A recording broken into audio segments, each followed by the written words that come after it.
Misteri sosok pemberi uang yang perintah ke Kopda FH culik Ilham Kacap Bank BUMN. Prajurit TNI berinisial Kopda FH telah ditetapkan sebagai tersangka setelah diduga terlibat dalam kasus penculikan dan pembunuhan terhadap Kacap Bank BUMN, Muhammad Ilham Pradipta.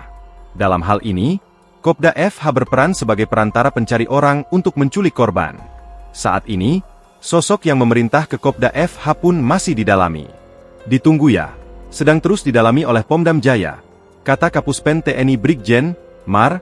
Freddy Ardianzah dalam keterangannya, Senin, 15 September 2025. Dia mengatakan pihaknya akan transparan dalam penyelidikan kasus tersebut dengan menggandeng Polda Metro Jaya. Kemungkinan akan ada rilis bersama dengan Polda dalam waktu dekat, terkait perkembangan proses hukum, ucapnya.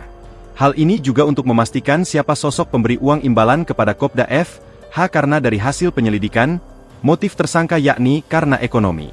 Kopral 2, Kopda FH resmi ditetapkan sebagai tersangka dalam kasus penculikan dan pembunuhan Kepala Cabang Bank BUMN Cempaka Putih, Ilham Pradipta.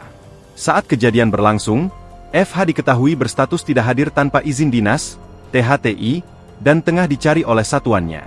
Meski tak terlibat langsung dalam eksekusi, FH berperan sebagai perantara yang merekrut eksekutor untuk menjemput paksa korban, dengan imbalan uang tunai sebesar 45 juta rupiah. Kasus penculikan dan pembunuhan Kepala Cabang Bank BUMN Cempaka Putih, Muhammad Ilham Pradipta, terjadi pada Rabu, 20 Agustus 2025, saat korban berada di area parkir supermarket Lotte Grosir, Pasar Rebo, Jakarta Timur. Jasadnya ditemukan keesokan harinya, Kamis, 21 Agustus 2025, di semak-semak kawasan Serang Baru, Bekasi, dalam kondisi mengenaskan. Tangan, kaki, kepala, dan wajah dilakban. Total 15 tersangka telah ditetapkan dalam kasus ini.